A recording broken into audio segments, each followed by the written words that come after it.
Hello friends, good evening and welcome to the success Kendra. Friends देखिए, आज का जो सेशन है बड़ा इंपॉर्टेंट है बीपीएससी टीआरई 3.0 री एग्ज़ाम 2024 के लिए, यानी कि बीपीएससी टीचर 3.0 जिसका री एग्ज़ाम फिर से जुलाई 2024 में लिया जा रहा है। फ्रेंड्स उसके लिए बड़ा इंपॉर्टेंट आज का सेशन है। देखिए, आज इस सेशन में हम लोग बीपीएससी के द्वारा 1992 से लेकर के टीआरई 3.0, साथ ही साथ बीपीएससी हेड मास्टर और बीपीएससी हेड टीचर का जो एग्ज़ाम अभी लिया गया है वहाँ तक जितने भी फिजिक्स में, जी है फ्रेंड्स, साइंस में फिजिक्स के जितने भी प्रश्न पूछे गए हैं बीपीएससी टीआरई 3.0 री एग्ज़ाम 2024 के लिए आज हम इस सेशन में कवर करेंगे। फ्रेंड्स देखिए, इससे पहले मैंने आपको बायोलॉजी करा दिया था, अगर आपने नहीं देखा है तो देख लीजिएगा, लिंक आपको डिस्क्रिप्शन बॉक्स में मिल जाएगा। चैनल पर अगर आप पहली बार विजिट कर रहे हैं तो चैनल को सब्सक्राइब कर लीजिए और जो बगल में बेल आइकन है, घंटी का निशान है, उसको भी ज़रूर दबा लीजिएगा ताकि जब भी कोई भी इम्पोर्टेंट वीडियो बीपीएससी टीचर भर्ती परीक्षा 2024 से संबंधित अपलोड किया जाए तो उसका नोटिफिकेशन सबसे पहले आपके पास पहुंच जाए। तो चलिए फ्रेंड्स, बिना देरी किए हुए सेशन आज का अब हम लोग स्टार्ट करते हैं। एक बार सभी लोग फटाफट सेशन को लाइक कर देंगे और इसका लिंक किसी भी एक ग्रुप में जहाँ कहीं भी आप हैं फ्रेंड्स वहाँ पर इसको शेयर कर दीजिए। चलिए फ्रेंड्स, अब हम लोग सेशन स्टार्ट करते हैं। तो फ्रेंड्स देखिए, जैसे मैंने आपको बताया है कि इस सेशन में हम लोग बीपीएससी टीआरई 3.0 री एग्ज़ाम 2024 के लिए साइंस में फिजिक्स के जितने भी प्रश्न 1992 से लेकर के, जी हाँ फ्रेंड्स, 1992 से लेकर के अभी जो बीपीएससी टीआरई 3.0 हुआ है और साथ ही साथ बीपीएससी हेड मास्टर और बीपीएससी हेड टीचर का जो एग्ज़ाम 28 और 29 जून 2024 को लिया गया है, वहाँ तक जितने भी फिजिक्स के प्रश्न पूछे गए हैं, साइंस में फिजिक्स के प्रश्न, उनको हम लोग आज एक ही सेशन में डिस्कस करेंगे। बड़ा ही इंपॉर्टेंट सेशन है। एक बार फटाफट सभी लोग सेशन को लाइक कर दीजिए। यहाँ पर देख सकते हैं फ्रेंड्स, प्रत्येक प्रश्न के नीचे यहाँ पर आपको लिखा मिल जाएगा कि यह प्रश्न जो है किस वर्ष बीपीएससी में पूछा गया है। आप देख सकते हैं ये बीपीएससी टीआरई 3.0 जो 2024 में हुआ था, रद्द हो गया था, उसमें पूछा गया है। चलिए प्रश्न पढ़ेंगे फ्रेंड्स। प्रश्न क्या पूछा गया है कि इलेक्ट्रॉन का प्रवाह निम्नलिखित में से क्या कहलाता है। देखिए आंसर सब लोग कमेंट करिएगा, इससे क्या होगा कि आपका रिवीजन होते चलेगा। आंसर सबको कमेंट करना है। बताइए, इलेक्ट्रॉन का प्रवाह निम्नलिखित में से क्या कहलाता है फ्रेंड्स, सब लोग बताइए। तो देखिए, इलेक्ट्रॉन का प्रवाह जो होता है ना, ये कहलाता क्या है, तो ये कहलाता है विद्युत धारा। क्या कहलाता है? विद्युत धारा कहलाता है। और देखिए, विद्युत धारा की दिशा इलेक्ट्रॉन के प्रवाह की दिशा के ठीक विपरीत होती है। ये भी प्रश्न बन सकता है, तो याद रखिएगा, इलेक्ट्रॉन का प्रवाह विद्युत धारा कहलाता है और विद्युत धारा की दिशा इलेक्ट्रॉनों के प्रवाह की दिशा के ठीक विपरीत होती है। चलिए पहले हम लोग टीआरई 3.0 में जो प्रश्न पूछे गए थे फिजिक्स के, उनको कवर कर लेते हैं। फिर हम लोग बीपीएससी हेडमास्टर और हेड टीचर के इसी साल वाले प्रश्न को भी करेंगे और जो रेगुलर बीपीएससी के द्वारा प्रश्न 1992 से लेकर के अब तक पूछे गए हैं उनको हम लोग कवर कर लेंगे। चलिए, निम्नलिखित में से आप देख सकते हैं ये भी प्रश्न बीपीएससी टीआरई 3.0 में ही पूछा गया है। देखिए प्रश्न क्या है कि निम्नलिखित में से देखिए आपेक्षिक घनत्व के लिए सही इकाई मात्रक चुनिए। बताइए, इनमें से आपेक्षिक घनत्व के लिए सही मात्रक क्या होगा। आपेक्षिक घनत्व के लिए, अच्छा घनत्व का तो आपको याद होगा, घनत्व का क्या होता है यूनिट, घनत्व का होता है केजी पर मीटर क्यूब होता है, ठीक है ना, यानी कि किलोग्राम घन मीटर होता है। क्लियर ना, mass density equal to mass per unit volume होता है, ये चीज़ आप जानते हैं, ठीक है ना। लेकिन यहाँ पर आपेक्षिक घनत्व पूछा गया है। देखिए, आपेक्षिक घनत्व जो होता है ये मात्रक विहीन होता है, ठीक है ना, यूनिट लेस होता है। यहाँ पर ऑप्शन सी में दिया गया है। और यह क्यों मात्रक विहीन होता है, क्योंकि यह दो घनत्वों का अनुपात है। कौन? आपेक्षिक घनत्व, इसलिए यह मात्रक विहीन होता है। नेक्स्ट क्वेश्चन देखिएगा, अगला प्रश्न पूछा गया कि निम्नलिखित में से वह कौन सा यंत्र है जिसके द्वारा विद्युत परिपथ में बहने वाली धारा की पहचान होती है। टीआरई 3.0 का क्वेश्चन है, निम्नलिखित में से वह कौन सा यंत्र है जिसके द्वारा विद्युत परिपथ में बहने वाली धारा की पहचान होती है। यह यंत्र कौन सा है, डिवाइस कौन सा है, यह आपसे पूछा जा रहा है। चलिए फटाफट सब लोग आंसर कमेंट करिए, बताइए इसका राइट आंसर क्या होगा। तो देखिए फ्रेंड्स, यह जो यंत्र है जिसके द्वारा विद्युत परिपथ में बहने वाली धारा की पहचान होती है, यह गैल्वेनोमीटर है। कौन सा है? गैल्वेनोमीटर है। गैल्वेनोमीटर एक परिपथ में विद्युत धारा की उपस्थिति का पता लगाने के लिए उपयोग किया जाने वाला उपकरण होता है, ठीक है। तो ऑप्शन नंबर यहाँ पर ए राइट आंसर इसका हो जाएगा। चलिए उसके बाद देखिएगा, अगला प्रश्न है कि सितारों के चमकने की प्रकाशीय प्रक्रिया, सितारों के चमकने की प्रकाशीय प्रक्रिया निम्नलिखित में से किसके कारण होती है? बताइए तो राइट आंसर इसका क्या होगा? सितारों के चमकने की प्रकाशीय प्रक्रिया निम्नलिखित में से किसके कारण होती है? तो देखिए, सितारों की चमकने की जो प्रकाशीय प्रक्रिया होती है यह वातावरणीय अपवर्तन के कारण होती है। यहाँ पर आप देख सकते हैं वातावरणीय अपवर्तन, ऑप्शन सी में राइट आंसर इसका हो जाएगा। ये चीज़ आप पहले से भी जानते हैं। देखिए नेक्स्ट क्वेश्चन है, ये भी टीआरई 3.0 में ही प्रश्न पूछा गया था कि पोर्सिलिन मग में, पोर्सिलिन का ये मग है मान लीजिए, ठीक है ना, ये पोर्सिलिन का मग है और कह रहा है कि इसमें से चाय पीना सुविधाजनक है स्टील के गिलास की तुलना में। कारण क्या है इसका? बताएंगे कि पोर्सिलिन मग में गर्म चाय पीना सुविधाजनक है स्टील के गिलास की तुलना में। क्यों? तो क्योंकि क्या होता है, पोर्सिलिन जो होता है ये ऊष्मा का कुचालक होता है, इसीलिए जो है सुविधाजनक होता है इसमें चाय पीना, ठीक है ना। चलिए उसके बाद नेक्स्ट क्वेश्चन देखिएगा कि अवतल दर्पण द्वारा बनाया हुआ प्रतिबिंब कैसा होगा? अवतल दर्पण के द्वारा बनाया गया प्रतिबिंब कैसा होगा? बताइए। तो देखिए अवतल दर्पण आपको पता है कि हमेशा आभासी और सीधा प्रतिबिंब बनाता है, हमेशा आभासी प्रतिबिंब बनाता है। नेक्स्ट क्वेश्चन देखिएगा कि ध्वनि के मापन की इकाई को क्या कहा जाता है? ध्वनि की जो मापने की इकाई है, ध्वनि के मापन की इकाई, ध्वनि के मापन की इकाई को क्या कहा जाता है? तो देखिए ध्वनि की जो मापने की इकाई होती है वो डेसिबल होती है और ऑप्शन में आप देख सकते हैं डेसिबल कहीं भी नहीं दिया गया है, इसीलिए यहाँ पर राइट आंसर हो जाएगा उपरोक्त में से कोई नहीं, ठीक है ना, उपरोक्त में से कोई नहीं इसका राइट आंसर हो जाएगा। उसके बाद चलिए ये प्रश्न देखिएगा, इंपॉर्टेंट क्वेश्चन है कि जियो स्टेशनरी उपग्रह जो है अनुमानतः किस ऊंचाई पर होता है? अब यहाँ पर देखिए शब्द अनुमानतः लगाया गया, एडजेक्ट नहीं लगाया गया है, ठीक है ना, अनुमानतः पूछा है। जियो स्टेशनरी उपग्रह अनुमानतः किस ऊंचाई पर होते हैं? तो ये ऊंचाई आपको याद होगा 35,786 किलोमीटर, ठीक है ना, ये चीज़ आपको याद होगा। तो अनुमानतः 35,000 किलोमीटर यहाँ पर आप ऑप्शन में देख सकते हैं। चलिए, और आपने कहीं कहीं 36,000 भी पढ़ा होगा। नेक्स्ट क्वेश्चन हमारे कि किसी परिपथ में कौन सा पद विद्युत पावर को प्रदर्शित नहीं करता है? बाकी तो ऑप्शन डी और ई आपको पता ही है ना। चलिए बताइए कौन सा विद्युत परिपथ में जो है विद्युत पावर को प्रदर्शित नहीं करता? देखिए P= आपने पढ़ा होगा कि VI होता है, तो यहाँ पर देखिए P= VI दिया गया है। अच्छा, अब आपने पढ़ा होगा, ये तो जानते हैं ना, V= IR होता है। अब यहाँ पर V का मान पुट करेंगे आप, क्या IR करेंगे ना, तो अब देखिए ये कितना हो गया, I² R हो गया। तो I² R यहाँ पर दिया गया है, ये वाला नहीं होगा, इसीलिए ऑप्शन बी यहाँ पर इसका राइट आंसर होगा, ऑप्शन बी करेक्ट आंसर होगा, ठीक है ना। यह प्रदर्शित जो है विद्युत पावर को नहीं करता है। चलिए देखिए अगला प्रश्न है, थोड़ा सा जूम करता हूँ, यह आपको स्पष्ट नहीं दिख रहा होगा। देखिए रेनकोट लिखा गया है, जो बरसाती होता है, रेनकोट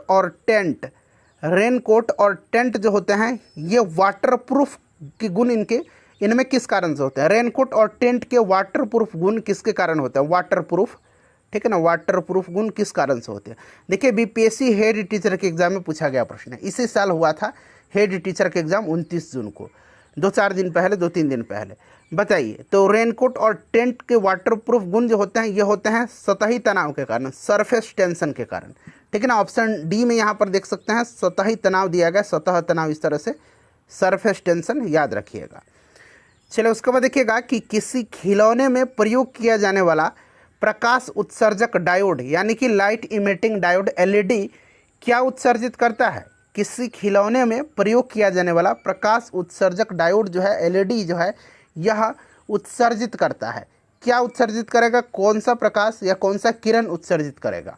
बताइए फटाफट इसका आंसर कि किसी खिलौने में प्रयोग किया जाने वाला प्रकाश उत्सर्जक डायोड उत्सर्जित करता है, तो यह उत्सर्जित करता है दृश्यमान प्रकाश, ठीक है ना, विजिबल लाइट। चलिए उसके बाद देखिए बीपीएससी हेड टीचर का ही क्वेश्चन है, ये भी देख लीजिए कि मायोपिया बीमारी जो होती है निम्न में से किससे संबंधित होती है? मायोपिया और हाइपरमेट्रोपिया, ठीक है ना, देखिए मायोपिया और हाइपरमेट्रोपिया, मायोपिया और हाइपरमेट्रोपिया जो होती है यह आपकी आंख से संबंधित बीमारी होती है। मायोपिया निकट दृष्टि दोष है और हाइपरमेट्रोपिया दीर्घ दृष्टि दोष है। मायोपिया में यानी कि निकट दृष्टि दोष में क्या होता है? निकट दृष्टि दोष में क्या होता है? देखिए निकट दृष्टि दोष में क्या होता है, आपको पता है कि पास की वस्तुएं स्पष्ट दिखाई देती हैं लेकिन दूर की वस्तु धुंधली दिखाई देती हैं, और इसके निवारण के लिए किस प्रकार के लेंस का प्रयोग किया जाता है? मायोपिया के लिए, निकट दृष्टि दोष के लिए तो अवतल लेंस का इस्तेमाल किया जाता है, और हाइपरमेट्रोपिया यानी कि दीर्घ दृष्टि दोष के लिए उत्तल लेंस का इस्तेमाल किया जाता है। चलिए उसके बाद देखिएगा कि कारों और वाहनों में जो इंजन की कूलिंग होती है यह किसके द्वारा होती है? कारों और वाहनों में इंजन की कूलिंग निम्न के द्वारा होती है, बताइए। कारों और वाहनों में इंजन की कूलिंग निम्न के द्वारा होती है। तो फ्रेंड्स ये कूलिंग जो होती है ये आपको पता है रेडिएटर के द्वारा होता है, ठीक है ना। चलिए उसके बाद देखिएगा अगला प्रश्न कि दो आवेशों के बीच लगने वाले बल को निम्नलिखित में से किस नियम से प्रतिपादित किया जाता है? दो विद्युत आवेशों के बीच लगने वाले बल को निम्नलिखित में से किस नियम से प्रतिपादित किया जाता है? बताएंगे, सभी लोग आंसर कमेंट करिए। दो विद्युत आवेशों के बीच लगने वाले बल को किस नियम से प्रतिपादित किया जाता है? तो फ्रेंड्स ये कूलम्ब का लॉ है, कूलम्ब का नियम है। ऑप्शन यहाँ पर सी राइट आंसर हो जाएगा, कूलम्ब का नियम। चलिए उसके बाद देखिए किसी तार का प्रतिरोध निम्नलिखित में से किससे दिया जाता है? किसी तार का प्रतिरोध किससे दिया जाता है? तार का प्रतिरोध बताइए, तार का प्रतिरोध किससे दिया जाता है? तो ये देखिए V/I, ऑप्शन नंबर यहाँ पर R = V/I ए में दिया गया है। उसके बाद देखिए सूर्य से आने वाला जो अल्ट्रा वायलेट विकिरण है निम्नलिखित में से कौन सा कैंसर पैदा करता है? सूर्य से आने वाली जो पराबैंगनी किरणें हैं, अल्ट्रा वायलेट विकिरण है, पराबैंगनी विकिरण, पराबैंगनी, ये निम्नलिखित में से कौन सा कैंसर पैदा करता है? बताइए राइट आंसर इसका क्या होगा? आसान सा प्रश्न है, बताइए। चलिए इसका आंसर आप लोग मुझे कमेंट करके बताइए, इसका आंसर आप लोग मुझे कमेंट करके बताइए, फटाफट कमेंट कर दीजिए, कमेंट करिए। तो इसका आंसर क्या होगा बताइए? त्वचा कैंसर होगा, ठीक है ना। चलिए उसके बाद देखिएगा कि शरीर के निम्नलिखित में से किसके वंचित हो जाने से धनावेशित हो जाता है? शरीर निम्नलिखित में से किसके वंचित हो जाने से धनावेशित हो जाता है? बताइए। बीपीएससी हेड मास्टर 2024 का प्रश्न है, 28 जून के दिन पेपर हुआ था, ठीक है ना, 28 जून 2024 को। बताइएगा राइट आंसर क्या होगा इसमें से कि शरीर निम्नलिखित में से किसके वंचित हो जाने से धनावेशित हो जाएगा? तो ये इलेक्ट्रॉन के वंचित हो जाने से धनावेशित हो जाएगा, ठीक है ना। नेगेटिव चार्ज होता है इलेक्ट्रॉन पर। विद्युत धारा की इकाई बताइए, विद्युत धारा की इकाई क्या है? तो देखिए विद्युत धारा की जो एसआई इकाई है ये एम्पियर है, आपको भी पता है। कूलम्ब जो है ये आवेश का है, और वाट जो है ये पावर का है, शक्ति का है। चलिए फ्रेंड्स नेक्स्ट क्वेश्चन करेंगे कि निम्न तत्वों में से किसमें न्यूट्रॉन नहीं होता है? किसमें जो है न्यूट्रॉन नहीं होता है? बताइए राइट आंसर इसका क्या हो जाएगा? तो यहाँ पर देखिएगा इसमें न्यूट्रॉन नहीं होता है किसमें? तो करेक्ट आंसर हो जाएगा हाइड्रोजन में, ठीक है। हाइड्रोजन का परमाणु क्रमांक कितना है? तो 1 होता है, ठीक है। और साधारण हाइड्रोजन समस्थानिक प्रोटियम में कोई भी न्यूट्रॉन नहीं होता है। प्रोटियम, ड्यूटीरियम और ट्राइटियम ये हाइड्रोजन के 3 समस्थानिक है।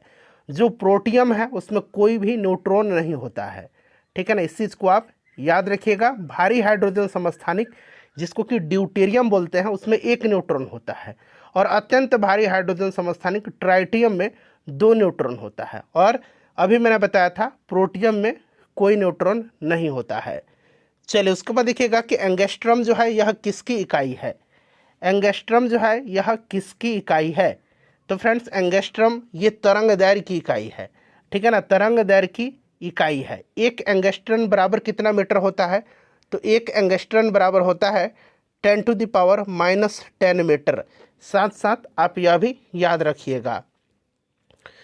चलिए फ्रेंड्स उसके बाद नेक्स्ट क्वेश्चन है कि प्रकाश वर्ष किसकी इकाई है?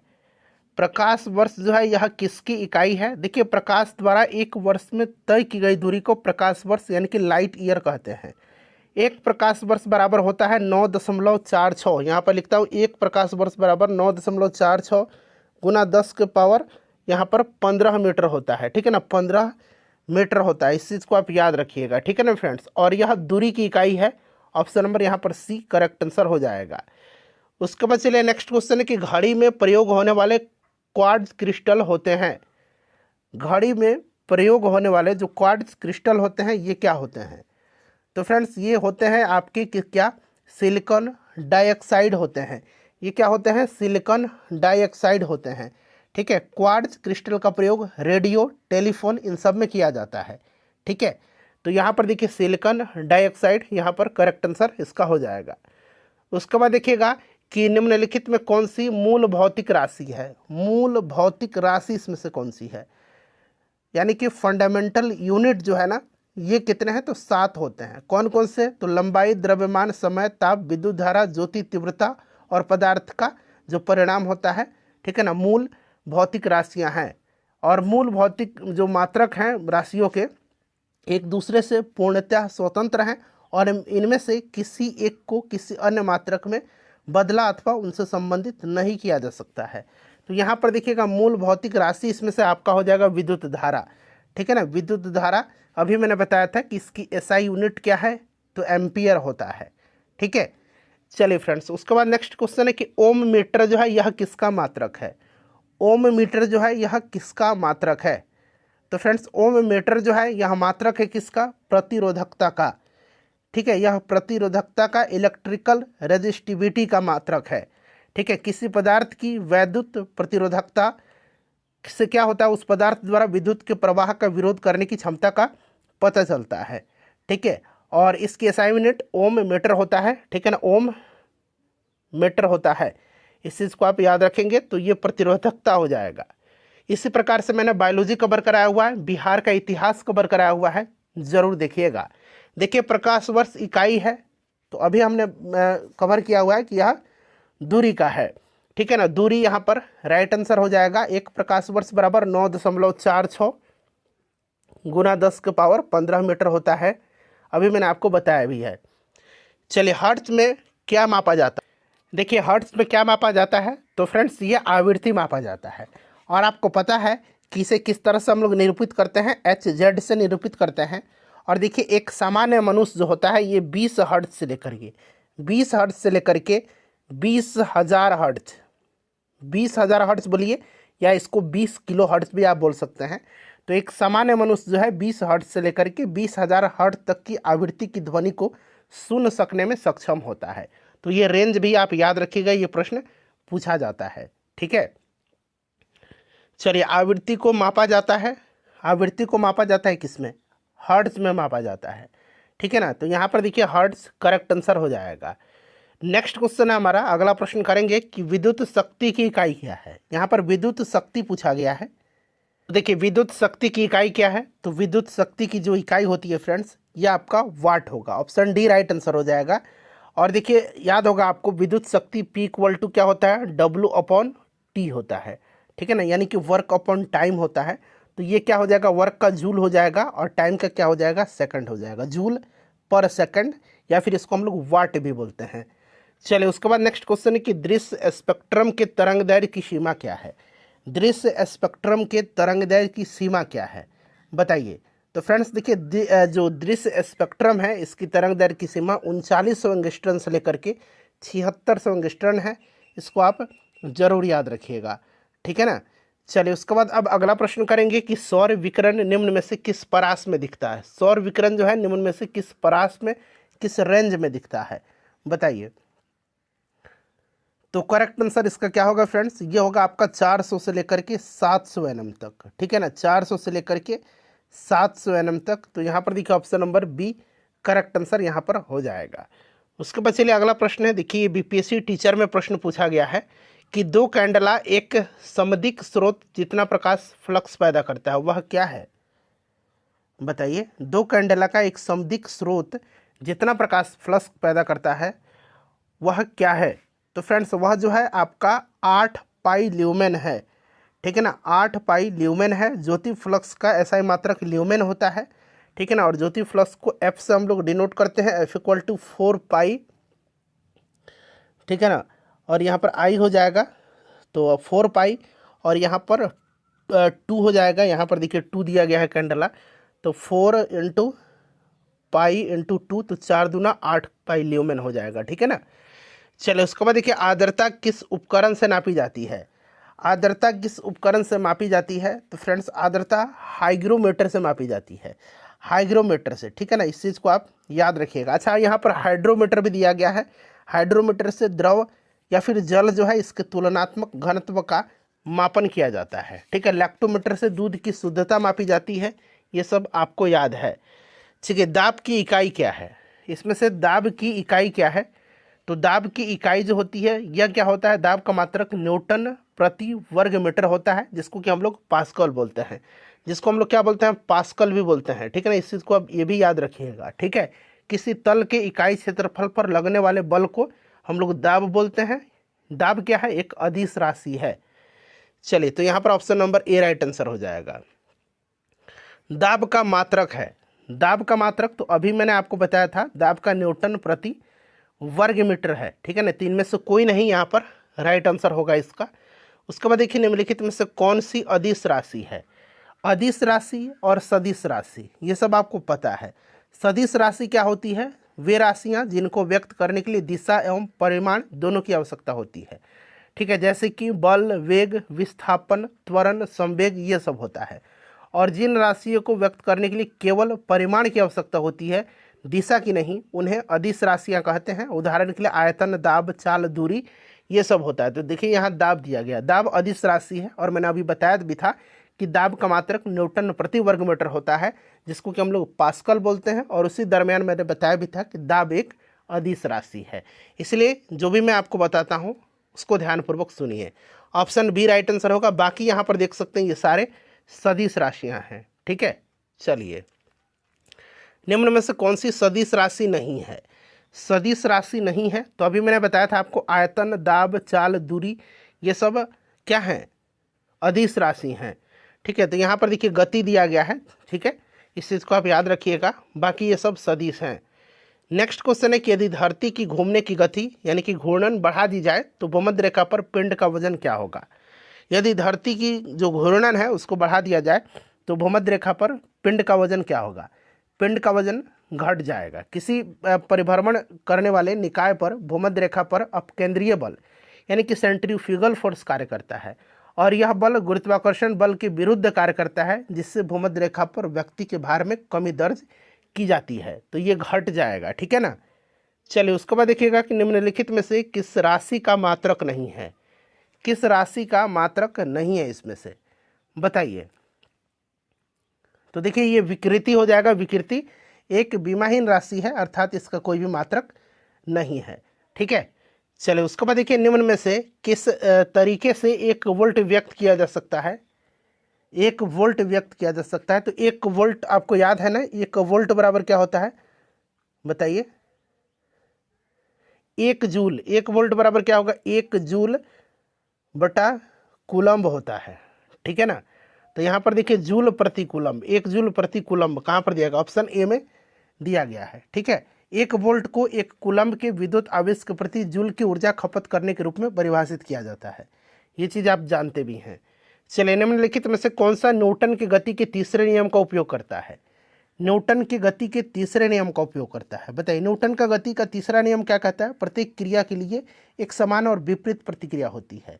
तो इसमें से आपका तीरंदाजी में न्यूटन गति के तीसरे नियम का उपयोग होता है। तो ऑप्शन ए राइट आंसर यहाँ पर हो जाएगा, ठीक है ना। चलिए, उसके बाद देखिएगा कि रासायनिक गुणों को अपरिवर्तित रखते हुए एक परमाणु के नाभिक में जोड़े जाने वाले कण क्या हैं। एक वस्तु के रासायनिक गुणों को अपरिवर्तित करते हुए एक परमाणु के नाभिक में जोड़े जाने वाले कण हैं। तो फ्रेंड्स ये न्यूट्रॉन है। कहाँ पर, न्यूट्रॉन, नाभिक में। न्यूट्रॉन यहाँ पर राइट आंसर इसका हो जाएगा, ठीक है ना। नाभिकीय कण प्रोटॉन और न्यूट्रॉन से बने होते हैं, ठीक है। नाभिक जो होता है, नाभिकीय कण प्रोटॉन और न्यूट्रॉन से बना होता है, और इस कण को न्यूक्लियस कहते हैं हम लोग। देखिए, एक वस्तु का भार पृथ्वी की सतह पर मापने पर 100 न्यूटन आता है। इसका भार चंद्रमा की सतह पर मापने पर कितना होगा, बताइए। तो 1/6 हो जाएगा। तो 1/6 इंटू 100 करेंगे तो 16.7 न्यूटन के अप्रॉक्स आएगा। तो यहाँ पर ऑप्शन ए राइट आंसर इसका हो जाएगा। 1 minute, option D right answer होगा, ठीक है ना। ऑप्शन डी करेक्ट आंसर हो जाएगा। चलिए, उसके बाद देखिए सही कथन इसमें से आपको चुनना है। सभी कथन को पढ़िए और आंसर बताइए। देखिए, आपको पता है कि सबसे ज़्यादा तरंग दैर्घ्य किसका होता है, लाल का, सबसे कम बैंगनी का होता है, ठीक है ना।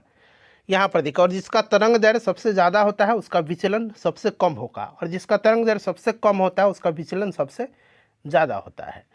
तो देखिए, लाल प्रकाश का तरंग दैर्घ्य बैंगनी से ज़्यादा होता है। बिल्कुल यहाँ पर ऑप्शन बी करेक्ट दिया गया है, ठीक है ना।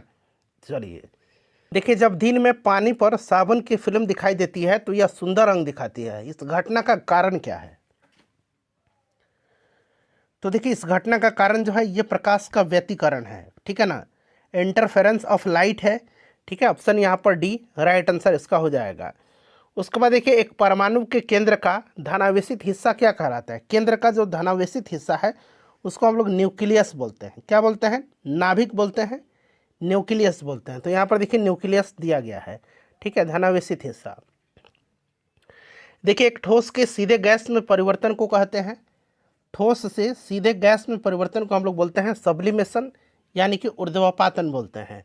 उसके बाद देखिएगा कि वह ताप जिस पर ठोस, द्रव और गैसीय अवस्थाएं एक साथ रहती हैं क्या कहलाता है? तो फ्रेंड्स इसको हम लोग बोलते हैं ट्रिपल पॉइंट, इसको हम लोग बोलते हैं त्रिक बिंदु, और हिंदी में इसको त्रिक बिंदु और अंग्रेजी में इसको हम लोग ट्रिपल पॉइंट बोलते हैं, ठीक है। चलिए उसके बाद नेक्स्ट क्वेश्चन है कि कॉस्मिक किरणें हैं। कॉस्मिक किरणें क्या हैं? तो कॉस्मिक किरणें विद्युत चुंबकीय स्पेक्ट्रम का भाग नहीं है, ये उच्च ऊर्जा के आवेशित कण हैं जो अंतरिक्ष में लगभग प्रकाश की गति से गमन करते हैं। तो ये आवेशित कण हैं। चलिए उसके बाद देखिएगा कि 2G स्पेक्ट्रम अक्षर में G किस शब्द के लिए प्रयुक्त हुआ है? तो G फॉर जनरेशन, ठीक है ना। तो यहाँ पर देखिए G फॉर जनरेशन हो जाएगा, इस चीज़ को आप याद रखिएगा, ठीक है। पीढ़ी के लिए यह प्रयुक्त हुआ है, जनरेशन के लिए। अगला प्रश्न कि रडार का आविष्कारक कौन है? रडार का फुल फॉर्म क्या होता है? रडार यहाँ मैं लिख देता हूँ, रडार का फुल फॉर्म होता है रेडियो डिटेक्शन एंड रेंजिंग, ठीक है ना। और इसके आविष्कारक का नाम क्या है? तो रॉबर्ट वाटसन है। ऑप्शन यहाँ पर ए राइट आंसर इसका हो जाएगा। चलिए फ्रेंड्स उसके बाद नेक्स्ट क्वेश्चन है कि गॉड पार्टिकल है। गॉड पार्टिकल इसमें से क्या है बताइए राइट आंसर? गॉड पार्टिकल इसमें से हिग्स बोसोन है, ठीक है ना। हिग्स बोसोन इसमें से आपका गॉड पार्टिकल है, हिग्स बोसोन, ठीक है। इस चीज़ को आप याद रखिएगा। गॉड पार्टिकल यानी कि ईश्वरीय कण, या फिर अंग्रेजी में इसको गॉड पार्टिकल बोलते हैं, ठीक है। चलिए उसके बाद नेक्स्ट क्वेश्चन हमारा कि सीवी रमन को भौतिकी का नोबेल पुरस्कार कब प्राप्त हुआ था? सीवी रमन को भौतिकी का नोबेल पुरस्कार दिया गया था, और इनको दिया गया था कब? 1930 में यह पुरस्कार प्राप्त हुआ था, ठीक है। तो यहाँ पर ऑप्शन नंबर यहाँ पर बी राइट आंसर हो जाएगा। चलिए 1930 में। हरगोविंद खुराना को 1968 में, एस चंद्रशेखर जो है सुब्रमण्यम चंद्रशेखर 1983 में। उसके बाद देखिए मदर टेरेसा, फिर अमर्त्य सेन, ये सब नाम भी आप याद रख सकते हैं, साइंस वाला मैंने आपको नाम बताया है। टेलीस्कोप की खोज किस वैज्ञानिक ने किया था? तो टेलीस्कोप की खोज किया था गैलीलियो ने। किसने? गैलीलियो ने किया था टेलीस्कोप की खोज। चलिए उसके बाद देखिएगा सेफ्टी लैंप की खोज हम्फ्री डेवी ने किया था, सेफ्टी लैंप की, ठीक है। चलिए इस सदी की शुरुआत में हवाई जहाज़ का आविष्कार किसने किया था? तो हवाई जहाज़ का आविष्कार किया था किसने? राइट ब्रदर्स जो थे इन्होंने किया था, ठीक है। चलिए उसके बाद देखिए 1 माइक्रोन बराबर है, 1 माइक्रोन बराबर होता है कितना? तो 1 माइक्रोन बराबर 10⁻³ mm होता है, यानी कि 1/1000 mm यहाँ पर राइट आंसर होगा, जो कि ऑप्शन नंबर यहाँ पर देखिए सी में दिया गया है। इस तरह से भी आप याद रखिएगा, ठीक है।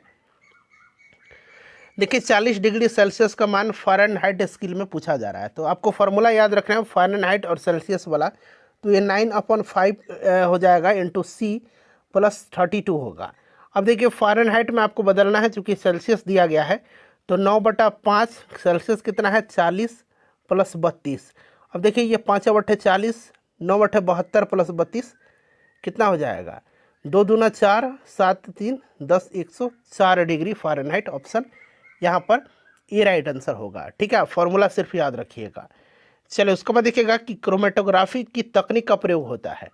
तो देखिए क्रोमेटोग्राफी की जो तकनीक है इसका प्रयोग होता है किसमें? विटामिन और प्रोटीन की पृथक्करण में किया जाता है। और प्रारंभ में क्रोमेटोग्राफी तकनीक का उपयोग पदार्थों को उनके रंग के आधार पर अलग करने में भी किया जाता है। तो अलग करने में भी, और रंग वाला भी मैंने बताया था आपको, ठीक है, उनके रंग के आधार पर अलग करने, और एक मिश्रण से पदार्थों को अलग करने में। तो 1 से अधिक यहाँ पर इसका राइट आंसर होना चाहिए था, ठीक है। चलिए 1 से अधिक होगा। गति को सर्वप्रथम किसने परिभाषित किया था? गति को सर्वप्रथम परिभाषित किसने किया था?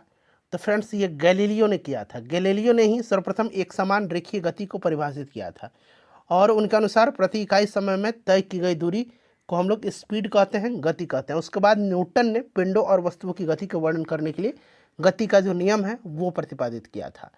यहाँ पर गैलीलियो राइट आंसर होगा। चलिए उसके बाद देखिएगा कि लोलक की जो कालावधि है, टाइम पीरियड है, वो किस पर निर्भर करती है, बताइए। देखिए सरल लोलक की जो कालावधि है, टाइम पीरियड है, यह लोलक की लंबाई पर निर्भर करती है। यानी कि टी इक्वल टू क्या होगा, 2π√L/g होगा। ठीक है ना, इस चीज़ को आप याद रखिएगा। तो यहाँ पर correct answer option number B हो जाएगा, लंबाई के ऊपर निर्भर करती है। चलिए उसके बाद नेक्स्ट क्वेश्चन हम लोग कर लेंगे। अगला प्रश्न है कि बल गुणनफल है, तो force equal to mass into acceleration है, यानी कि मास माने द्रव्यमान और ये माने त्वरण, द्रव्यमान और त्वरण का। ठीक है, और बल का SI मात्रक न्यूटन होता है, ध्यान रखिएगा। देखिए त्वरण ज्ञात करने के लिए सही सूत्र कौन सा है, बताइए। तो ए इक्वल टू क्या है, V-U/T होता है। ठीक है, चलिए यहाँ पर ए जो है आपका एक्सेलरेशन है, V final velocity, U initial velocity और T टाइम है। ऑप्शन ए राइट आंसर होगा इसका। देखिए अलग अलग द्रव्यमान की दो वस्तुएं चंद्रमा की सतह के पास स्वतंत्र रूप से गिरने से क्या होगा, तो होगा क्या, किसी भी क्षण एक ही वेग होगा। ठीक है ना, उसका वेग केवल गुरुत्वाकर्षण के द्वारा उत्पन्न त्वरण पर निर्भर करेगा और पिंड के द्रव्यमान पर नहीं। अतः मुक्त रूप से जो गिरने वाली वस्तुएं हैं उनका वेग किसी भी क्षण एक समान होगा। तो यहाँ पर ऑप्शन नंबर देखिए डी, यहाँ पर डी राइट आंसर होगा, किसी भी क्षण एक समान वेग होगा। चलिए उसके बाद देखिएगा कि वॉशिंग मशीन का कार्यकारी सिद्धांत क्या है, यानी कि वॉशिंग मशीन किस सिद्धांत पर कार्य करता है। तो देखिए वॉशिंग मशीन जो है इसे किस सिद्धांत पर, अपकेंद्रण के सिद्धांत पर। ठीक है ना, अपकेंद्रीय बल जो होता है, सेंट्रीफ्यूगल फोर्स, यहाँ पर ध्यान से सुनिएगा, वॉशिंग मशीन जो है ये किस पर कार्य करता है, तो अपकेंद्रण के सिद्धांत पर कार्य करता है। और देखिएगा कि प्रतिक्रिया बल जो परिमाण में अपकेंद्रीय बल के बराबर होता है, परंतु जिसकी दिशा अपकेंद्रीय बल की विपरीत अर्थात केंद्र से बाहर की ओर होती है, उसी को हम लोग सेंट्रीफ्यूगल फोर्स यानी कि अपकेंद्रीय बल कहते हैं। कपड़ा साफ करने वाला मशीन, दूध से मक्खन निकालने वाली मशीन, ये सब अपकेंद्रीय बल के सिद्धांत पर कार्य करता है। चलिए निम्नलिखित में से कौन सी राशि सदिश नहीं है, तो सदिश मैंने बताया था, इसमें से सदिश कौन सा नहीं है, तो देखिए आयतन सदिश नहीं होगा, बाकी वेग, बल, विस्थापन ये सदिश राशियां हैं। देखिए पदार्थ के संवेग और वेग के अनुपात से कौन सी भौतिक राशि प्राप्त होगी, संवेग यानी कि आपका P और V के अनुपात से। तो P इक्वल टू mv होता है, आपको पता है, यहाँ से V कैंसिल हो गया, बचा m, यानी कि द्रव्यमान प्राप्त होगा। ठीक है, चलिए 1 किलोमीटर दूरी का तात्पर्य, सिंपल सा क्वेश्चन है, 1000 मीटर होगा। चलिए उसके बाद देखिए 1 पिकोग्राम बराबर होता है, 1 पिकोग्राम बराबर कितना होगा, तो देखिए 1 पिकोग्राम बराबर कितना होगा, तो 1 पिकोग्राम बराबर होगा 10⁻12 ग्राम के। ठीक है, चलिए उसके बाद देखिएगा कि आप एक लिफ्ट में खड़े हैं और लिफ्ट के फर्श पर आपके भार द्वारा लग रहा बल जो है ये क्या होगा, बताइए। आप एक लिफ्ट में खड़े हैं, लिफ्ट के फर्श पर आपके भार द्वारा लग रहा बल क्या होगा, बताइए। तो फ्रेंड्स ये लिफ्ट के 9.8 मीटर प्रति सेकंड के त्वरण से नीचे आते समय 0 होगा। ठीक है ना, चलिए अगला प्रश्न है कि यदि एक पंख, एक रबड़ की गेंद और एक लकड़ी की गेंद निर्वात में एक समान ऊंचाई से स्वतंत्रता पूर्वक एक साथ गिर रहे हैं तो क्या होगा, बताइए। तो सिंपल सा बात है, तीनों एक साथ ज़मीन पर पहुंचेंगे। ठीक है ना, तो यहाँ पर देखिए तीनों एक साथ ज़मीन पर पहुंचेंगे। प्रकाश की गति किसके बीच से जाते हुए न्यूनतम होगी, प्रकाश की गति न्यूनतम, तो प्रकाश की गति न्यूनतम किस में से होगी, इसमें से बताइए। तो फ्रेंड्स इसमें से कांच में होगी। ठीक है ना, कांच में होगी। नेक्स्ट क्वेश्चन है कि प्रकाश का वर्ण विक्षेपण संभव है, तो ये प्रिज्म के द्वारा। ठीक है ना, प्रकाश का वर्ण विक्षेपण यानी कि डिस्पर्सन ऑफ लाइट, तो ये प्रिज्म के द्वारा। चलिए उसके बाद देखिएगा कि 20 सेंटीमीटर फोकस दूरी के एक उत्तल लेंस की सतह पर सफ़ेद घोड़े का प्रतिबिंब बनाने के लिए बड़ी संख्या में काले रंग की पतली पट्टियां बनाई गई हैं, वह प्रतिबिंब कैसा होगा। 20 सेंटीमीटर फोकस दूरी के एक उत्तल लेंस की सतह पर सफ़ेद घोड़े की प्रतिबिंब बनाने के लिए बड़ी संख्या में काले रंग की पट्टियां बनाई गई हैं। और देखिए काली पट्टियां केवल प्रकाश की तीव्रता को कम करती हैं, लेकिन कोई छाया नहीं डालती हैं, क्योंकि यह काफ़ी पतली होती हैं, इसीलिए कम चमक वाले एक घोड़े का प्रतिबिंब बनेगा, कम चमक वाले। ठीक है ना, चलिए उसके बाद देखिए ध्वनि की जो तीक्ष्णता है किसके द्वारा निर्धारित की जाती है। ध्वनि की तीक्ष्णता को देखिए 2023 में प्रश्न पूछा गया है, ध्वनि की तीक्ष्णता को निर्धारित किया जाता है तरंग दैर्घ्य के द्वारा, ठीक है ना, इस चीज को आप याद रखिएगा, तरंग दैर्घ्य के द्वारा। ध्वनि का तरंग दैर्घ्य यहाँ पर करेक्ट आंसर होगा। अगला प्रश्न करिएगा, देखिए निम्नलिखित में से कौन सा फोटो इलेक्ट्रिक उपकरण डिजिटल अनुप्रयोगों के लिए सबसे उपयुक्त है? सबसे उपयुक्त कौन सा है? इसमें से कौन सा फोटो इलेक्ट्रिक उपकरण डिजिटल अनुप्रयोगों के लिए सबसे उपयुक्त है? तो फ्रेंड्स ये आपका फोटोवोल्टेइक सेल है, ठीक है ना, फोटोवोल्टिक जो सेल है ये आपका सबसे उपयुक्त है। देखिए बॉल बेयरिंग का उपयोग स्थैतिक घर्षण को निम्नलिखित में से किस में परिवर्तित करने के लिए किया जाता है? बॉल बेयरिंग जो होती है ये आपको पता है ये गोलाकार संरचना होती है और एक गेंद में संपर्क की सतह सिर्फ एक बिंदु पर होता है, जिसके कारण क्या होता है, बहुत कम रोलिंग घर्षण कम होता है, ठीक है ना। तो यहाँ पर रोलिंग घर्षण राइट आंसर होगा। चलिए फुटबॉल के खेल में एक गोलकीपर फुटबॉल को गोल में पकड़ने के बाद अपने हाथों को पीछे की ओर खींचता है, यह गोलकीपर को किस प्रकार सक्षम बनाता है? बताइए। तो देखिए संवेग परिवर्तन की दर को कम करने में, ठीक है ना, संवेग परिवर्तन को दर को कम करने में। तो यहाँ पर ऑप्शन नंबर देखिए ये राइट आंसर इसका हो जाएगा। नेक्स्ट क्वेश्चन है कि अनुदैर्घ्य तरंगों का उदाहरण है, अनुदैर्घ्य तरंगों का उदाहरण इसमें से कौन सा है? तो देखिए इसमें से ध्वनि तरंग जो है ना ये आपका अनुदैर्घ्य तरंग का उदाहरण है, ठीक है, तो यहाँ पर ध्वनि हो जाएगा। चलिए उसके बाद नेक्स्ट क्वेश्चन कर लेंगे कि जब एक ध्वनि तरंग एक माध्यम से दूसरे माध्यम में जाती है तो वह राशि जो अपरिवर्तित रहती है, बहुत ही इंपॉर्टेंट क्वेश्चन है, वीवीआई क्वेश्चन है। जब एक ध्वनि तरंग एक माध्यम से दूसरे माध्यम में जाती है तो जो राशि अपरिवर्तित रहती है वो आवृत्ति है, आवृत्ति नहीं बदलती है, ठीक है ना। चलिए नेक्स्ट क्वेश्चन कर लेंगे कि वायु में ध्वनि तरंग होती है, वायु में ध्वनि तरंग होती है, तो अभी मैंने बताया था अनुदैर्घ्य होती है ध्वनि तरंग। उसके बाद देखिए रेत और नेफ्थलीन के मिश्रण को किसके द्वारा पृथक किया जा सकता है? तो सब्लिमेशन के द्वारा। रेत और नेफ्थलीन जो है ना, नेफ्थलीन सब्लिमेशन ऊर्ध्वपातन के द्वारा, ठीक है। चलिए विद्युत धारा की इकाई फिर से पूछा गया है, तो सिंपल सा क्वेश्चन, विद्युत शक्ति की, नोट धारा, शक्ति है ये, ठीक है ना, तो वाट होगा, विद्युत धारा का एम्पियर होता है, ठीक है। चलिए फ्रेंड्स उसके बाद देखिए निम्नलिखित में से कौन सा सही सुमेलित नहीं है? इसमें से बताना है आपको कौन सा सही सुमेलित नहीं है। यहाँ पर देखिए गैल्वेनोमीटर विद्युत प्रतिरोध ये गलत दिया गया। गैल्वेनोमीटर का प्रयोग क्या है, एक छोटी विद्युत धारा को रिएक्टर करने में के लिए किया जाता है, ठीक है ना। तो यहाँ पर ऑप्शन डी, बाकी ये सारे सही दिए गए, ये वाला गलत है। चलिए उसके बाद देखिएगा कि टरबाइन और डायनेमो से बिजली प्राप्त करने में किस ऊर्जा को विद्युत ऊर्जा में परिवर्तित करते हैं? टरबाइन और डायनेमो से बिजली प्राप्त करने के लिए किस ऊर्जा को विद्युत ऊर्जा में परिवर्तित करते हैं? तो ये मैकेनिकल एनर्जी को हम लोग इलेक्ट्रिकल एनर्जी में कन्वर्ट करते हैं इसमें, ठीक है ना। सेम क्वेश्चन है, देखिए नहीं ये दूसरा क्वेश्चन है कि एलईडी यानी कि प्रकाश उत्सर्जक डायोड, लाइट इमिटिंग डायोड बोलते हैं इसको, इसके संदर्भ में कौन सा कथन यहाँ पर गलत दिया गया है? चलिए बताइए, सभी ऑप्शन आपको दिख रहा है, बताइए राइट आंसर इसका क्या होगा। तो यहाँ पर आप देखेंगे फ्रेंड्स एलईडी के संदर्भ में कौन सा कथन गलत है, तो ऑप्शन नंबर सी को ध्यान से पढ़िए, एलईडी में पारा प्रयुक्त होता है जो मनुष्य के लिए हानिकारक है, ये कथन गलत दिया गया है, ठीक है। एलईडी एक अर्धचालक उपकरण होता है, ठीक है, जो विद्युत धारा प्रवाहित होने पर प्रकाश उत्पादन करता है और इसके मिश्रण में gallium phosphide, indium gallium nitride, इन सब का उपयोग किया जाता है, इसमें पारा का प्रयोग नहीं किया जाता है, ठीक है ना। तो ऑप्शन सी राइट आंसर होगा इसका। चलिए उसके बाद देखिए निम्नलिखित में से कौन सा फोटो इलेक्ट्रिक उपकरण डिजिटल अनुप्रयोगों के लिए सबसे उपयुक्त है? तो ये अभी मैंने आपको बताया था फोटोवोल्टिक सेल है ये, ठीक है ना, फोटोवोल्टिक सेल। चलिए उसके बाद देखिएगा केंद्राभिमुखी बल किसके लिए जिम्मेदार है? केंद्राभिमुखी बल किसके लिए जिम्मेदार है? तो वस्तु को वृत्ताकार पथ पर गतिमान रखती है केंद्राभिमुखी, केंद्र की तरफ खींच के रखती है और वृत्ताकार पथ पर ये वस्तु गतिमान होती है, ठीक है ना। चलिए उसके बाद देखिए निम्नलिखित में से किस ऊर्जा परिवर्तन में घर्षण बल शामिल होता है? किस ऊर्जा परिवर्तन में घर्षण बल शामिल होता है?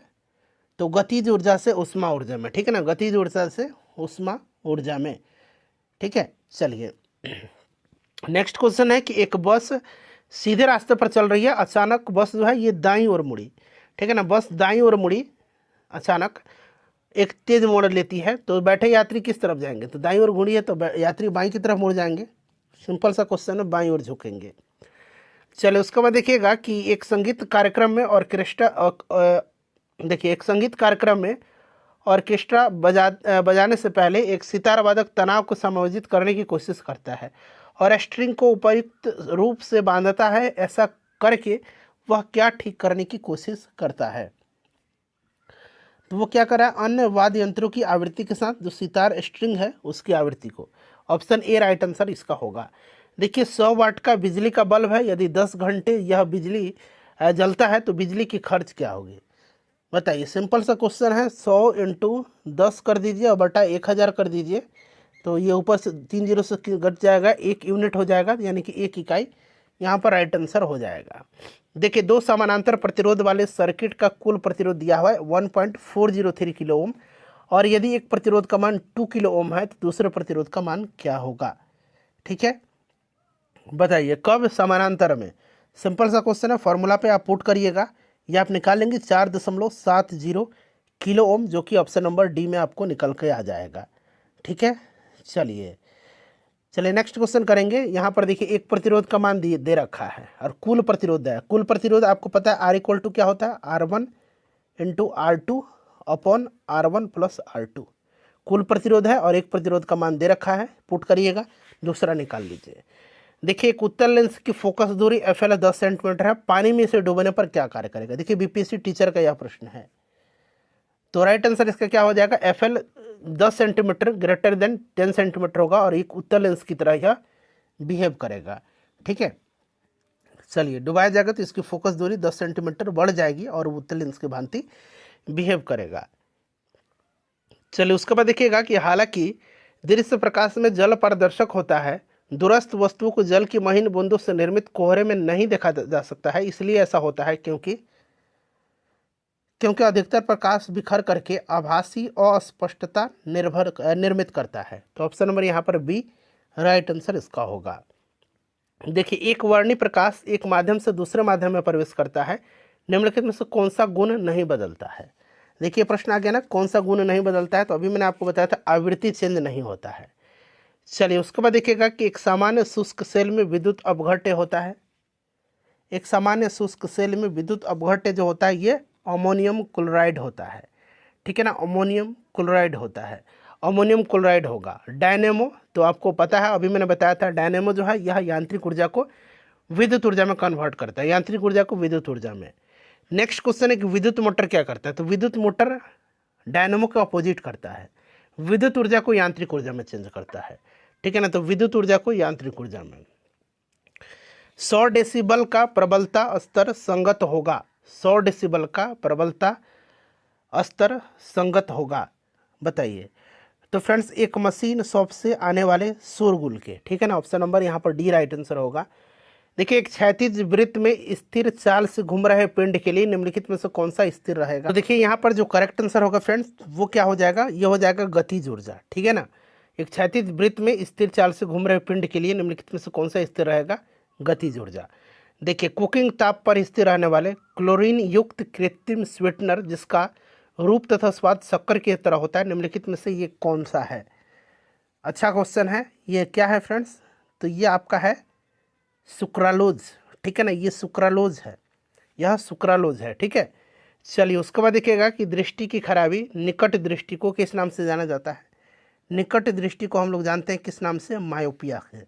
और दीर्घ दृष्टि दोष को हम लोग हाइपरमेट्रोपिया के नाम से जानते हैं। तो इनमें से कोई नहीं, मायोपिया नहीं दिया गया है। चलिए मायोपिया वह बीमारी है जिसमें व्यक्ति देख नहीं पाता है। तो व्यक्ति देख नहीं पाता है दूर की वस्तु स्पष्ट रूप से। ठीक है ना, मायोपिया निकट दृष्टि दोष में नज़दीक की वस्तु तो स्पष्ट दिखाई देती है लेकिन दूर की वस्तु स्पष्ट दिखाई नहीं देती है, और अवतल लेंस का उपयोग करके निकट दृष्टि दोष को ठीक किया जा सकता है। चलिए उसके बाद देखिएगा कि निकट दृष्टि दोष किसके प्रयोग से उपचारित किया जा सकता है? अभी मैंने बताया है आपको अवतल लेंस से, और दीर्घ दृष्टि दोष को उत्तल लेंस के द्वारा।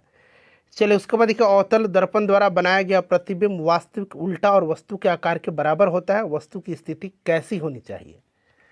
बताइए। तो फ्रेंड्स ये आपका होना चाहिए कहाँ पर? तो वक्रता के केंद्र पर। ठीक है ना, वक्रता के केंद्र पर। चलिए उसके बाद नेक्स्ट क्वेश्चन है हमारा कि विद्युत धारा निम्न में से किस उपकरण से मापी जाती है? तो विद्युत धारा को मापा जाता है एमीटर से। ठीक है ना, एमीटर यहाँ पर करेक्ट आंसर हो जाएगा।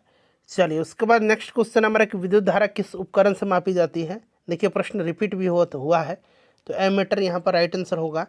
देखिए अगला प्रश्न है कि फोटो इलेक्ट्रिक सेल एक ऐसा उपकरण है जो कि, तो फोटो इलेक्ट्रिक सेल एक ऐसा उपकरण है जो कि प्रकाश ऊर्जा को विद्युत ऊर्जा में बदलता है, प्रकाश ऊर्जा को विद्युत ऊर्जा में, ठीक है। चलिए उसके बाद देखिएगा कि प्रकाश में 7 रंग होते हैं, रंगों को अलग करने को का तरीका क्या है।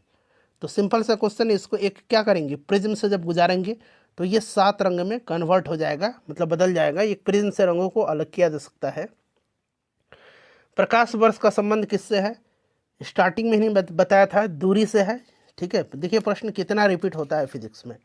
नेक्स्ट क्वेश्चन कर लेंगे। अगला प्रश्न हमारा कि यदि किसी ऐनक के लेंसों की शक्ति +2 डायोप्टर है तो इसकी फोकस दूरी क्या होगी। +2 डायोप्टर यहाँ पर दे रहा है, तो फोकस दूरी इक्वल टू क्या होगा, 1/, लेंस की क्षमता जिसको हम लोग डायोप्टर से करते हैं, ये होगा आपका, ठीक है। यानी कि 1/2, यानी कि ये हमेशा किस में होना चाहिए, मीटर में होना चाहिए। तो ये आपका कितना होगा, ½ मीटर, यानी कि यहाँ पर सेंटीमीटर में दिया गया है, तो सेंटीमीटर में क्या करेंगे, ½ मीटर, यानी कि 100, यहाँ पर 50 सेंटीमीटर होगा, ठीक है ना। तो यहाँ पर देखिए 50 सेंटीमीटर होगा, option number C right answer हो जाएगा। चलिए 100 सेंटीमीटर में 1 मीटर होता है, तो ½ मीटर है तो 50 सेंटीमीटर होगा। चलिए चुंबकीय सुई किस तरफ संकेत करती है, तो चुंबकीय सुई जो है यह संकेत करती है उत्तर की तरफ में, ठीक है। तो यहाँ पर देखिए उत्तर राइट आंसर हो जाएगा। अगला प्रश्न है कि चुंबकत्व का अनुचुंबकनीय सिद्धांत निम्न में से किसके द्वारा प्रदर्शित होता है। चुंबकत्व का अनुचुंबकीय सिद्धांत जो है यह किसके द्वारा प्रदर्शित होता है, तो फ्रेंड्स ये प्लैटिनम के द्वारा, ठीक है।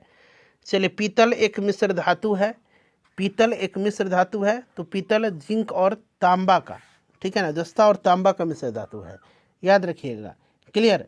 चलिए उसके बाद नेक्स्ट क्वेश्चन है कि श्वेत प्रकाश को नली में कैसे उत्पन्न करते हैं। श्वेत प्रकाश को नली में कैसे उत्पन्न करते हैं, तो तंतु को गर्म करके, ठीक है ना, तंतु को गर्म करके।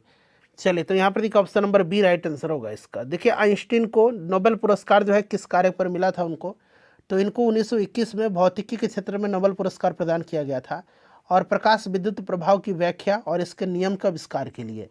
तो यहाँ पर देखिए प्रकाश विद्युत प्रभाव होगा। आपेक्षिकता का सिद्धांत निम्न में से किस वैज्ञानिक ने प्रस्तुत किया था, तो देखिए आपेक्षिकता का जो सिद्धांत है यह अल्बर्ट आइंस्टीन ने जो है प्रस्तुत किया था। नेक्स्ट क्वेश्चन है हमारा, देखिए क्वेश्चन नंबर 100 है कि विद्युत उत्पन्न करने के लिए कौन सी धातु का उपयोग किया जाता है। तो विद्युत उत्पन्न करने के लिए यूरेनियम का इस्तेमाल किया जाता है, तो यूरेनियम हो जाएगा। उसके बाद देखिए कमरे को ठंडा किया जा सकता है। कमरे को ठंडा कैसे किया जा सकता है, तो देखिए कमरे को ठंडा कैसे किया जाता है, संपीड़ित गैस को छोड़ने से कमरे का तापमान कम हो जाता है, जिससे कि कमरा ठंडा हो जाता है संपीड़ित गैस छोड़ने से।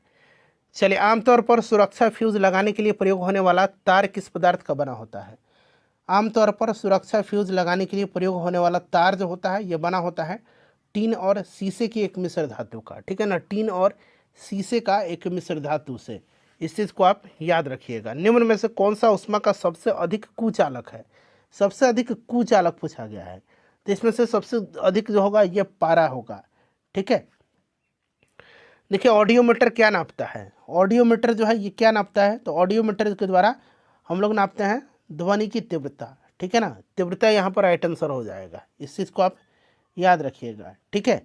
चलिए उसके बाद नेक्स्ट क्वेश्चन है, यदि बल को न्यूटन में और दूरी को मीटर में प्रदर्शित किया जाता है तो कार्य को प्रदर्शित किया जाएगा, तो कार्य को किस में प्रदर्शित किया जाएगा, जो वर्क है उसको जूल में, ठीक है ना। चलिए उसके बाद देखिए अति चालक का लक्षण क्या है, अति चालक का लक्षण, तो अति चालक का लक्षण जो है ये आपका क्या होगा, इसका आंसर आप लोग मुझे कमेंट करके बताइए, आप लोग इसका आंसर कमेंट करके मुझे बताइए। चलिए फ्रेंड्स उसके बाद देखिए गर्म करने पर एक अर्धचालक का प्रतिरोध क्या होगा, गर्म करने पर एक अर्धचालक का प्रतिरोध, तो अर्धचालक का प्रतिरोध जो होगा वो घटता है, ठीक है ना, घटता है। तो यहाँ पर देखिए घटता है, राइट आंसर इसका होगा।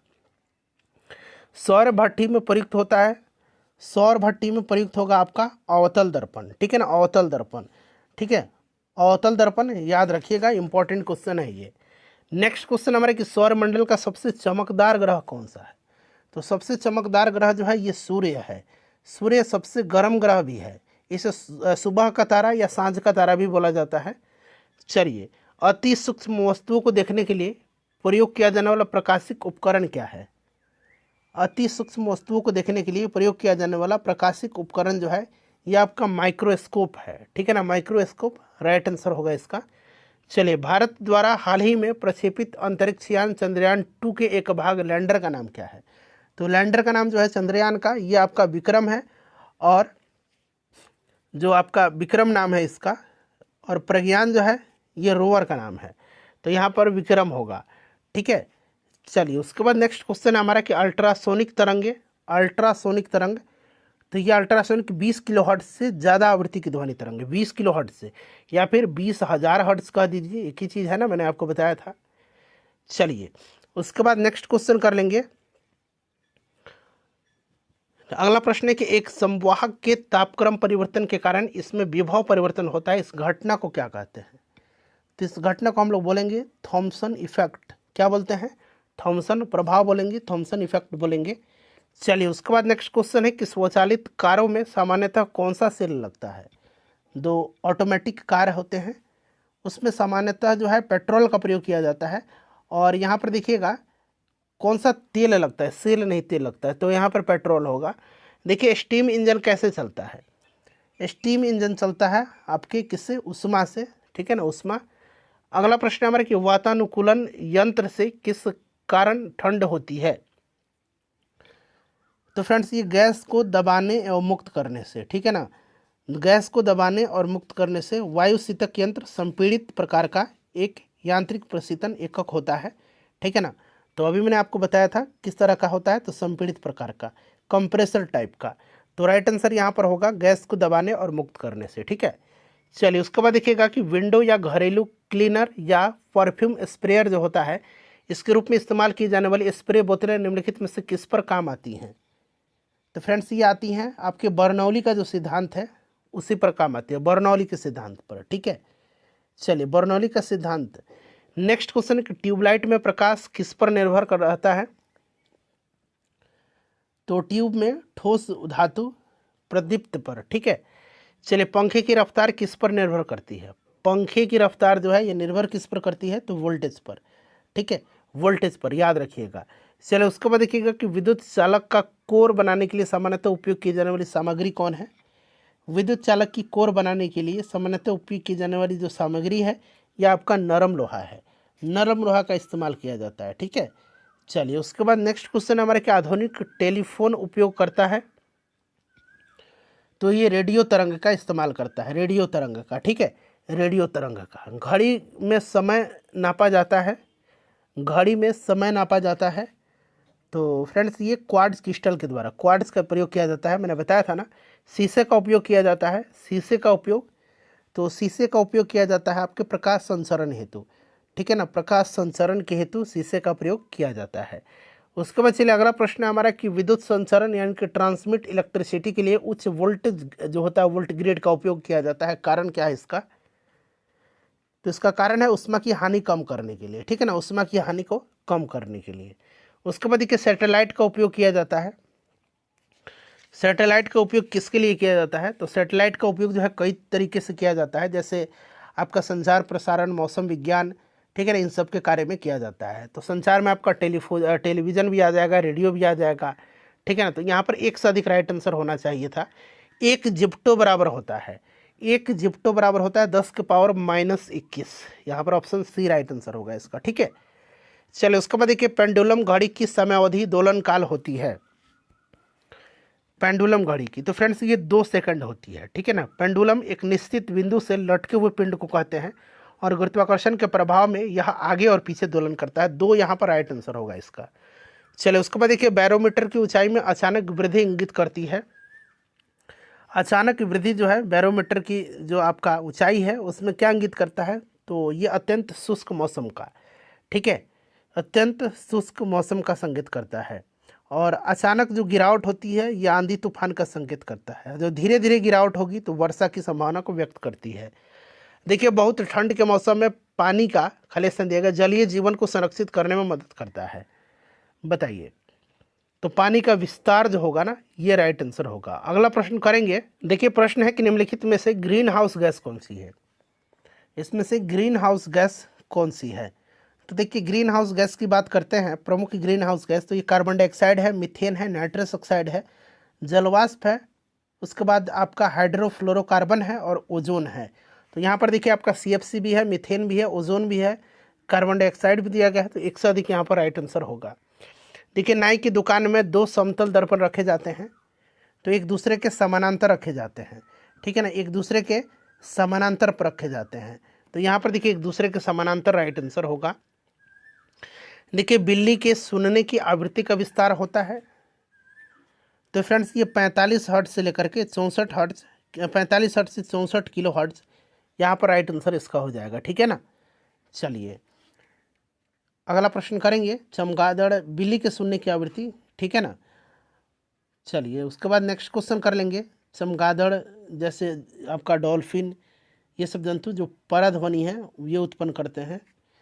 नेक्स्ट क्वेश्चन है हमारा कि जब देखिए पृथ्वी के चुंबकीय क्षेत्र में रखे गए दंड चुंबक जो है जिसका उत्तरी ध्रुव भौगोलिक उत्तर दिशा की ओर स्थित है, उसके चारों उदासीन बिंदुओं की संख्या होगी, तो ये कितनी होती है। तो फ्रेंड्स ये 2 होती है, ठीक है ना, 2 होती है, यहाँ पर 2 राइट आंसर होगा इसका। उसके बाद देखिए बड़े शोरूम और डिपार्टमेंटल स्टोर में इस्तेमाल किया जाने वाला विजिलेंस दर्पण होता है।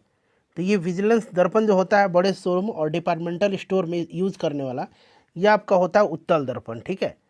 चलिए उसके बाद देखिएगा कि एक सुचालक को दूसरे चार्ज के लिए सुचालक के पास लाकर के बिना संपर्क बनाए चार्ज करने की प्रक्रिया क्या कहलाती है। तो फ्रेंड्स ये प्रक्रिया है इसको हम लोग प्रेरण बोलते हैं, ठीक है। चलिए उसके बाद देखिएगा कि ठंडक के दिनों में लोहे के गुटके और लकड़ी के गुटके को प्रातःकाल छुए तो लोहा का गुटका ठंडा लगता है, कारण क्या है।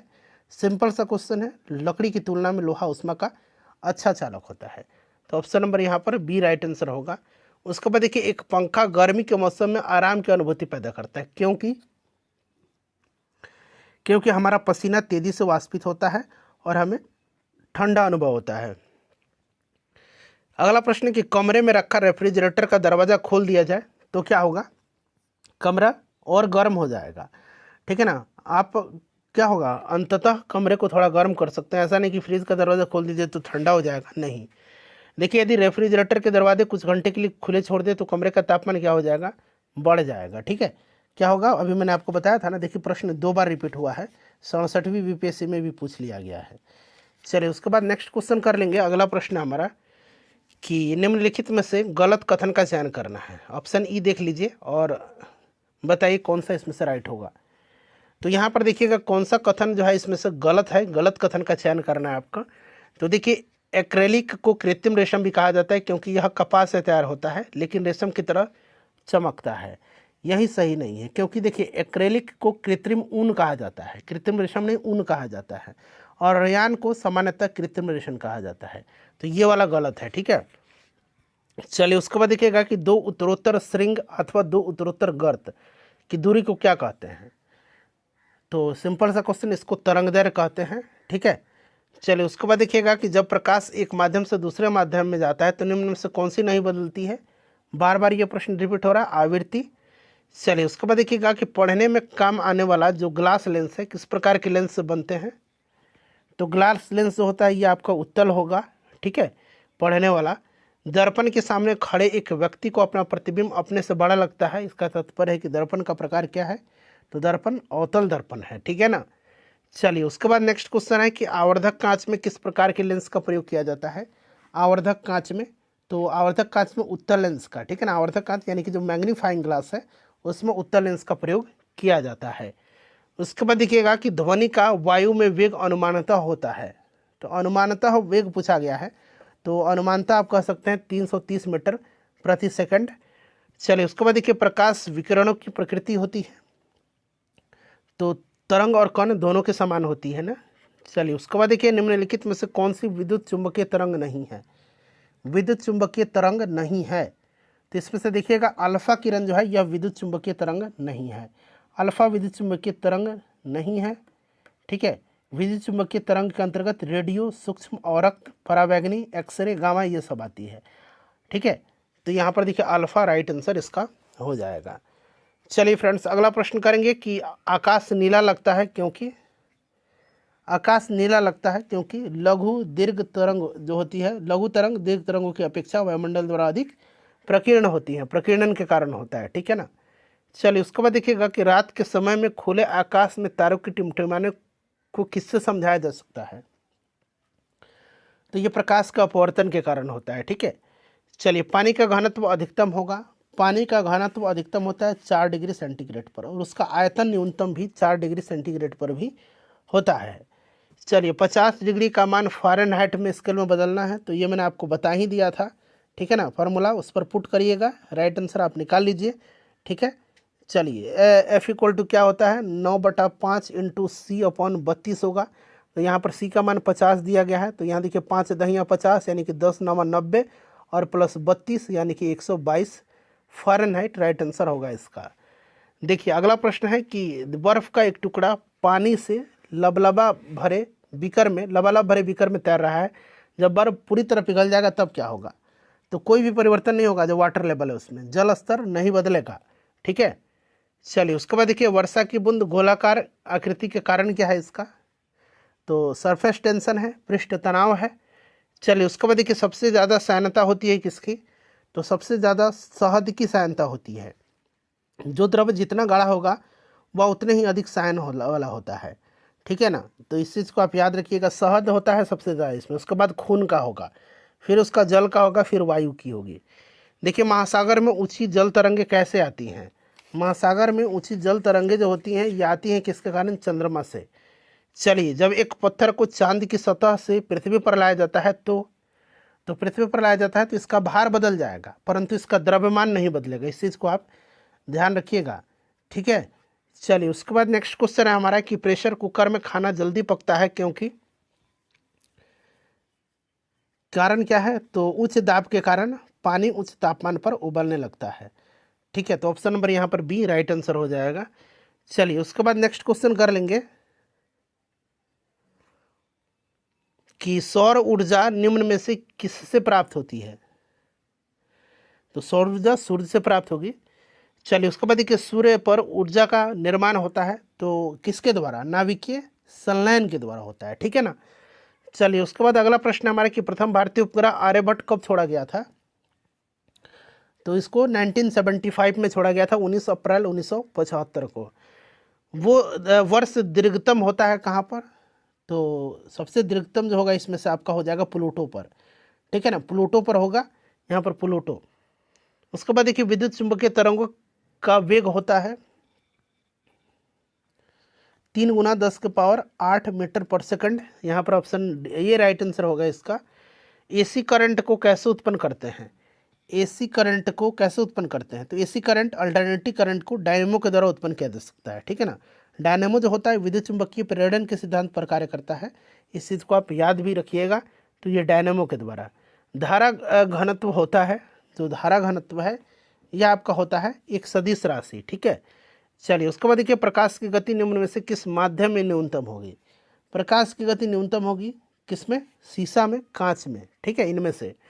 चलिए उसके बाद देखिएगा कि सूर्य के प्रकाश का धरती की सतह पर पहुंचने में लगने वाला समय क्या है, तो लगभग ये पहुंचता है 8.5 मिनट में, ठीक है ना। तो यहाँ पर देखिएगा 8.5 दिया गया है, वैसे आप याद रखिएगा 8 मिनट 19 सेकंड, ठीक है। निकटतम यहाँ पर पूछा जा रहा है लगभग में। चलिए उसके बाद देखिएगा कि सूर्य के प्रकाश पृथ्वी पर पहुँचता है, बताइए राइट आंसर इसका क्या होगा। तो अभी मैंने बताया था 8 मिनट 19 सेकंड होना चाहिए, तो यहाँ पर तो आपको उपयुक्त में से कोई नहीं भी है ऑप्शन, ठीक है। चलिए सौरमंडल का सबसे बड़ा ग्रह कौन सा है, सिंपल सा सारा क्वेश्चन है, ये बृहस्पति है। चलिए निम्न में से कौन सी धातु रोशनी के बल्बों में फिलामेंट के रूप में प्रयोग किया जाता है, तो यह धातु जो है ये टंगस्टन है। उसके बाद देखिए कौन सी धातु सेमीकंडक्टर के रूप में ट्रांजिस्टर में प्रयोग होती है, तो जर्मेनियम का इस्तेमाल किया जाता है। चलिए उसके बाद देखिए परमाणु नाभिक का अवयव क्या है, तो नाभिक में प्रोटॉन और न्यूट्रॉन होता है, ठीक है ना। चलिए उसके बाद देखिएगा कि किसी विखंडनीय द्रव्य का क्रांतिक द्रव्यमान होगा, किसी विखंडनीय द्रव्य का क्रांतिक द्रव्यमान जो होगा ये क्या होगा, बताइए राइट आंसर इसका क्या होगा। तो फ्रेंड्स ये आपका होगा श्रृंखला अभिक्रिया हेतु आवश्यक न्यूनतम द्रव्यमान, ठीक है। उसके बाद देखिए निम्नलिखित में से कौन सा विकल्प यहाँ पर गलत दिया गया है, बताइए। ऑप्शन ई आपको पता है, बताइए राइट आंसर यहाँ पर क्या होगा। तो देखिए नाभिक के अंदर प्रोटॉन और इलेक्ट्रॉन की उपस्थिति के कारण परमाणु विद्युत रूप से उदासीन होता है। नहीं, नाभिक के अंदर प्रोटॉन और न्यूट्रॉन होता है, इलेक्ट्रॉन थोड़ी होता है। ऑप्शन ए राइट आंसर होगा। चलो उसके बाद देखिए निम्नलिखित में से कौन वैकल्पिक ऊर्जा का सबसे बड़ा भंडार है। तो सबसे बड़ा भंडार जो है वैकल्पिक ऊर्जा का, इसमें से आपका सौर ऊर्जा है, ठीक है ना। चलिए परमाणु बम का सिद्धांत क्या है, परमाणु बम किस सिद्धांत पर आधारित है। तो ये नाभिकीय विखंडन पर। हाइड्रोजन बम किसके सिद्धांत पर आधारित है। तो हाइड्रोजन बम जो है ये आपके अनियंत्रित संलयन अभिक्रिया पर है, ठीक है ना। चलिए उसके बाद नेक्स्ट क्वेश्चन है हमारा कि वायु में कौन सी नोबेल गैस नहीं है। तो वायु में जो है कौन सी नोबेल गैस, रेडॉन नहीं पाई जाती है, ठीक है, रेडॉन नहीं पाई जाती है। चलिए उसके बाद नेक्स्ट क्वेश्चन है कि बिजली की खपत का बिल किसके मापन पर आधारित होता है। तो फ्रेंड्स ये आपका हो जाएगा वाट पर, ठीक है ना, केवल एक यहाँ पर राइट आंसर इसका होगा, ठीक है। खपत का बिल किलोवाट घंटा में मापा जाता है, ठीक है ना। चलिए उसके बाद नेक्स्ट क्वेश्चन है कि कौन सी इसमें से भारी धातु है। तो यूरेनियम राइट आंसर हो जाएगा, सबसे भारी धातु इनमें से यूरेनियम है। इनसेट 2A को कब छोड़ा गया था। तो इनसेट 2A को कब छोड़ा गया था, 10 जुलाई 1992 को छोड़ा गया था। देखिए एक प्रिंटर की गुणवत्ता किससे निर्धारित की जाती है। तो प्रिंटर की गुणवत्ता को बिंदु प्रति इंच यानी कि डॉट्स पर इंच, ठीक है ना, dots per inch. Option number C right answer होगा। देखिए प्रयोगशाला में विकसित हीरे के संदर्भ में हीरे के बीज के रूप में किसका प्रयोग किया जाता है। तो फ्रेंड्स ये ग्रेफाइट का, ठीक है ना, ग्रेफाइट यहाँ पर करेक्ट आंसर होगा। देखिए बुलेट प्रूफ जैकेट बनाने के लिए उपयोग किया जाने वाला फाइबर क्या है। तो ये आपका केवलर है, ठीक है ना, केवलर का इस्तेमाल किया जाता है। देखिए अगला प्रश्न है कि HMX का पूर्ण रूप क्या है, बताइए। हाई मेल्टिंग एक्सप्लोजिव, ठीक है ना, HMX हाई मेल्टिंग एक्सप्लोजिव। तो यहाँ पर देखिए हाई मेल्टिंग एक्सप्लोजिव यानी कि केवल एक, ठीक है। चलिए निम्नलिखित में से कौन सी कंप्यूटर की भाषाएं हैं, कंप्यूटर की भाषा कौन सा है। तो इसमें से सारा का सारा कंप्यूटर का भाषा कोबरा, पाइथन, स्किल, जावा, ठीक है ना। चलिए उसके बाद देखिए हाल ही में समाचारों में देखी गई चैट GPT में GPT का पूर्ण रूप क्या है, GPT, ठीक है ना, बताइए। तो चैट GPT का फुल फॉर्म क्या होता है।